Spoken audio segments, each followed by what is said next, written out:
Bongbong bangag yan.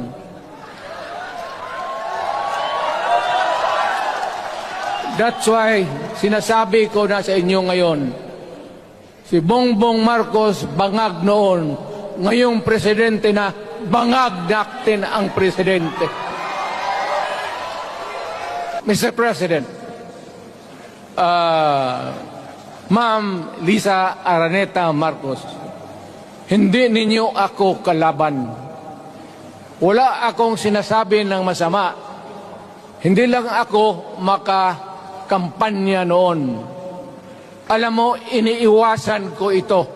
Itong panahon na ito talaga ang iniwasan ko kasi mapipilitan ako ngayon magsalita laban ng mga tao sa gobyerno. Evidence ng PDEA. Doon sa listahan, nandoon yung pangalan mo.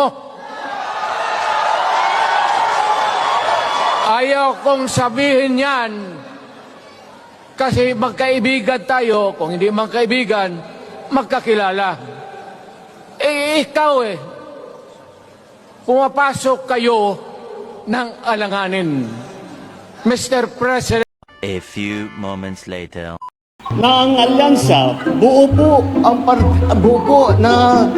po lahat ng kandidato ng bawat pwesto. Lahat ng mamimili kayo sa halalan na ito, lahat po sila meron po tayong kandidato. Kaya po, Pinagdidiriw. Ito na naman kami. Pinagdidiriwang. Pinagdidiriw. Ipagdidiriwang. Okay. Ipinagdiriwang. Pinagdiriwang natin. Ipinagdidiriwang. Diriwang natin. Yan. Nagse-celebrate tayo sa araw na ito ng Andres.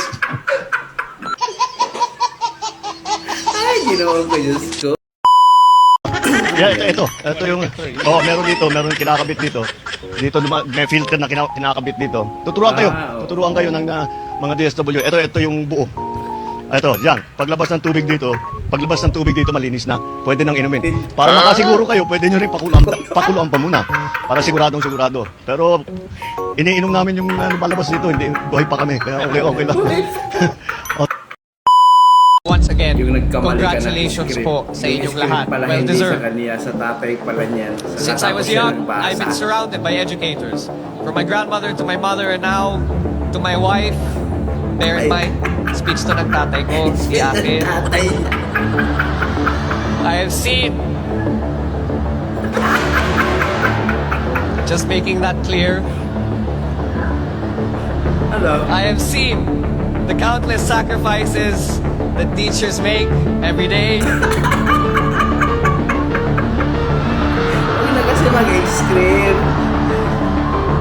Mali binabasa mo. Nahihiya tuloy ako sa inyong lahat.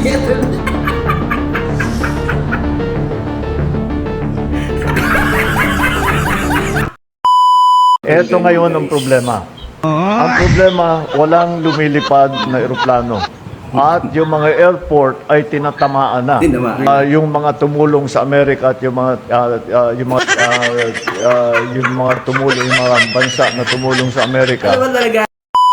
The most fundamental measures of a nation's progress, the status of its women. We often speak of development in terms of economic growth, infrastructure, technology, or trade. But there is a simpler and more human measure. How are the women doing? I also thank, of course, the United Arab Emirates for being a benevolent sponsor to all of you. And none of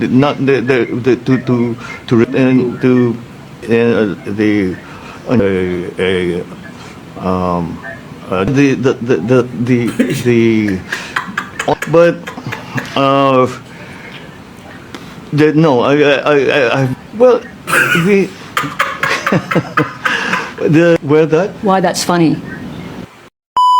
Panoorin nyo. Basta tayo Mag-ama eh. talaga sila. magkasama, basta't tayo, basta't walang